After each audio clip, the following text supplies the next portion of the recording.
The truth, the whole truth, and nothing but the truth. The Privileges Committee says he lied on oath, having already lied to the Commons about lockdown Partygate.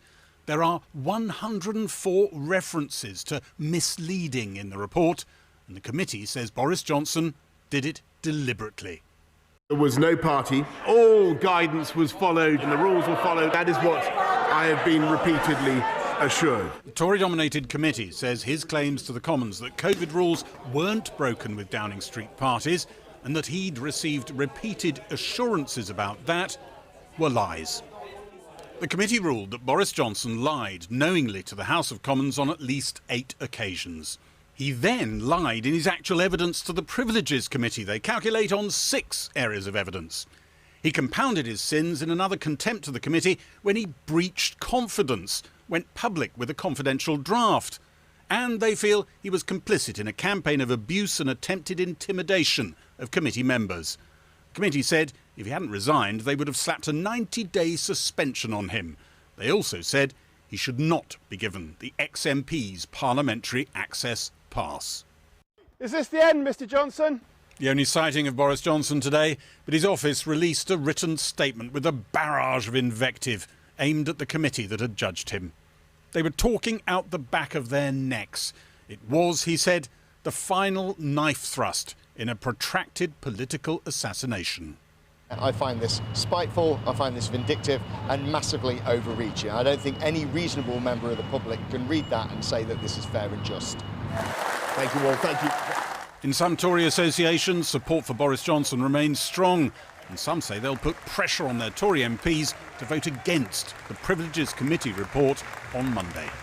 We are in talks with many in fact associations in the Yorkshire region, and a majority of the members are Boris supporting associations. So within the party we are going to see potential deselections, especially for MPs who could vote for this Privileges report. Hello, open the door right now, otherwise we're going to break it. Rishi Sunak joined immigration enforcement on a dawn raid this morning. Number 10 has not confirmed what he'll do in Monday's vote. I think Rishi Sunak has got to lean into this. I think he's got to fully accept the recommendations of the committee.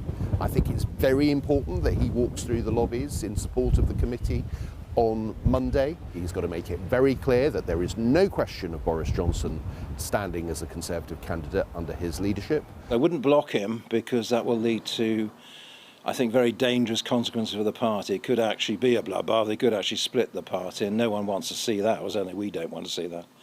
The man who backed Boris Johnson for the leadership 4 years ago must now decide, after a coruscating report, how hard he should be on the former Prime Minister. He doesn't like picking fights, does he? But you think he's going to have to? Well, he's going to have to pick a fight on this, because this is really about the soul of the Conservative Party. If Johnsonism, if I can describe what comes out in that report, is the future of the Conservative Party has no future. Divided parties don't win elections, so I hope we now have a watershed moment where we can actually come together after this has been concluded. Doesn't look like that, does it? Well, I think there's some words that need to be said first, and this will start obviously today after looking at the report, but when I'm in there on Monday, I'm certainly going to be saying what I think. A vocal but declining section of the party would like Boris Johnson back. One former cabinet minister Boris Johnson threw out of the Conservative Party thinks he should now be disinvited from major ceremonial, written out of the national script. I don't think he should be treated as a former Prime Minister in the way that all the other living former Prime Ministers are treated. So state occasions, maybe even the cenotaph? I think there's got to be a question mark about that. Let's not be in any doubt about this. Boris Johnson is in disgrace. The committee released new evidence from a number 10 official who said throughout the pandemic, Wine Time Friday sessions in Downing Street, birthday parties, leaving parties continued as normal. The official wrote that number 10, through COVID, was an oasis of normality. Thank you and goodbye. Thank you. Tonight, Boris Johnson is again setting the mood in the building he left 9 months ago, as Rishi Sunak ponders how far he should go in joining in the condemnations of the Privileges report.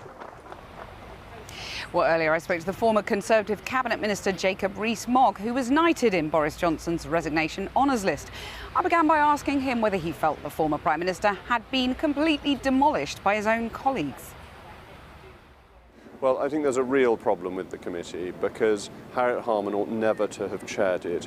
Bear in mind the chairman provides the draft, is a key influential figure, and yet she had tweeted her views before she was appointed to the committee. And if you look at the Hoffman principle for another parliamentary committee, that case the Judicial Committee of the House of Lords, the House of Lords decided that because his wife was a member of Amnesty, there was the risk of the appearance of partiality, and therefore the judgment was set aside. Well, I think the same applies in this case. She should not have chaired it, and her influence on it affects the whole validity of the report. But you could have said all of this all the way along. The fact is that now the committee has come up with such a damning sheet of evidence, endorsed, I might say, unanimously by all 4 Tories on the committee. This is not just Harriet Harman's judgment, this is a judgment cross-party. I said this as soon as I discovered the tweets had been issued. And there is an issue with the most senior Tory, isn't there? Right. Who it now turns out has not denied being one of his own parties, a party for his wife's 65th birthday. But he hasn't misled the House. No, but he sits in judgment. You can't sit in judgment for the same offence, really, of which you've now found that you're involved. But do you accept that what is at stake here is misleading the House? It's honesty, it's integrity, it's the supremacy of parliamentary democracy. And in that context, whether Sir Bernard attended a lockdown gathering is not as crucial it's really as important. whether he misled the House. It's really important because it comes to the credibility of the report. And the report loses credibility on 2 grounds. One is on the ground of Harriet Harman, who should have recused herself, and the second is Bernard needs to come out and say this is not true to re-establish his credibility. Because if he was attending a party for his wife's 65th birthday... He said he hasn't attended parties. He didn't attend any lockdown parties, he said. Yes, but he then didn't deny that he was at this particular event. But is it not pretty ropey, actually worse than ropey? It's dangerous, isn't it, that you and your allies and Boris Johnson are dismissing a forensic 108-page report as, and I quote, a charade, tripe, they're a kangaroo court, they're deranged. This isn't a Trumpian attempt to undermine parliamentary democracy, isn't it? Simply not, no. Just because it's a long report doesn't make it a good report. That is the sort of very straightforward view of any document. But is it tripe? Is it rubbish? Is it deranged? Well, let me answer your question. But the issue here is, do we have freedom of speech? How does our parliamentary system work? It works on an adversarial system. One member stands up, the next member stands up and says this is wrong, this is not right. You are absolutely free in our democratic system to criticise politicians, to criticise the systems they used, to criticise the reports they produce. If you were to say that everything the House of Commons did was perfect, you would have to say it was contempt of Parliament to dislike the Dangerous Dogs Act, which would be absurd. OK, but you like to talk about parliamentary sovereignty. You've staked your career on parliamentary sovereignty, and yet now something comes out of Parliament that you don't like, and most people condemned in that way would accept the judgment and go and serve their time or whatever needs to happen. I'm fully supportive of parliamentary sovereignty. I believe an Act of Parliament is the highest law in the land. I haven't questioned the right of Parliament to issue this report. I merely said this is a bad report. The 2 things are different concepts. The committee's accused its critics of attempted intimidation. Have allies of Boris Johnson attempted to smear members of the committee by putting about stories about their conduct, their personal life? Not that I'm aware of. Would you condemn that if it had happened? You are absolutely entitled, as I have done, to criticise the committee and to criticise the chairman for chairing the committee and having a position that to my mind was entirely improper when she had expressed her views beforehand. But intimidation is always wrong. Mm-hmm. So smearing members of the committee, spreading personal stories and rumours, you condemn that? Well, smearing people is a bad thing to do. I'm not in favour of smearing people. This doesn't mean that if Bernard Jenkins was at a party, that isn't a relevant factor. That's not a smear. If that is true, and he hasn't denied the specific question, if that is true, that is a relevant factor. How much support do you think Boris Johnson has in that place now?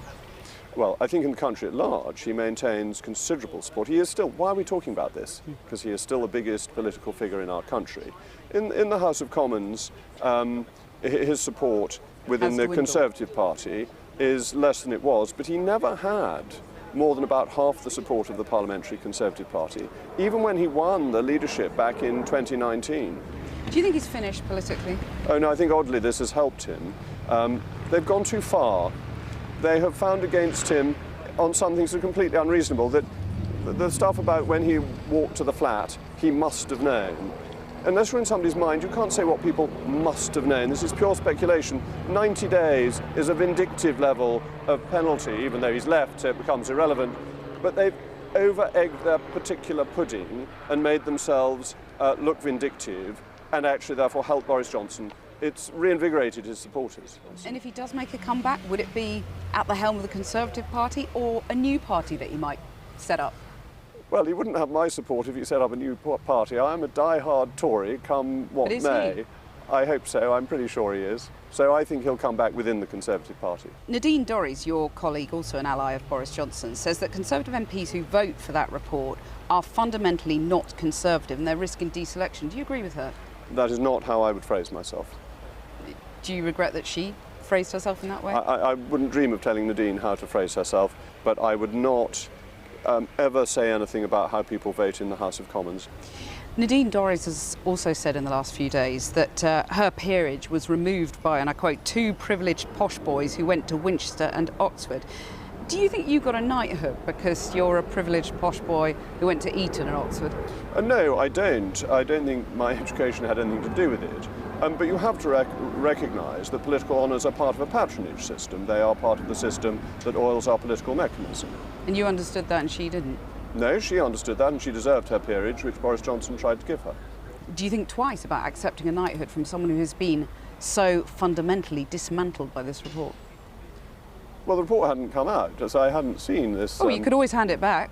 No, can't. Well, that would be very rude to His Majesty. I wouldn't dream of doing such a thing. And you don't feel at all grubby accepting a knighthood from Boris Johnson? I don't think there's anything in that line of argument, actually. I'm not in the position of somebody who has done 40 years community work and has been given an honour, who do something absolutely exceptional. I have received an honour for political service, which is part of the way this country is run. Sir Jacob Rees-Mogg, thank you very much. Thank you. Well, joining me now is Labour MP Thangam Debonair, the shadow leader of the House of Commons. Thangam Debonair, Jacob Rees-Mogg said there that the committee over-egged the pudding and actually made a Boris Johnson comeback more rather than less likely. Well, I think that's quite extraordinary. I think the people up and down the country who are worrying about their mortgages or their rent or the cost of their food bill, they've got things to really worry about that they must be despairing at the moment that the Prime Minister is being so very distracted. Now, if Boris Johnson really thinks that more Tory psychodrama is good for the country, I'd be very surprised if the voters would agree with him. And which seat is going to select him? Right. Well, the Prime Minister is barely distracted by this report because he's trying to ignore it as much as possible. But do you think the report should have gone further then, that Boris Johnson should have been expelled completely? Well, I wasn't on the committee and we voted just about a year ago to delegate our responsibility for this inquiry to this committee. They are very experienced. It's a cross-party with a Tory majority and I will be voting to approve the findings of the report and the recommendations on Monday because that's what we delegated them to do. So the Labour member voted to expel him. Presumably you agree with her? With the report, as I've read it, it was a unanimous decision. The recommendations they made and the sanction that they applied of 90 days plus a recommendation for him not to have a pass, an ex-member's pass. That, as I understand it from reading the report, that is a unanimous decision by the committee. So expelling him would have been vindictive, would it?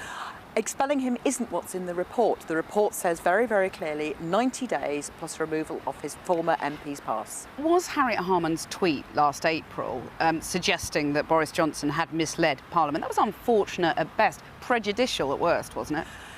Anybody reading the report can see the evidence that the committee looked at.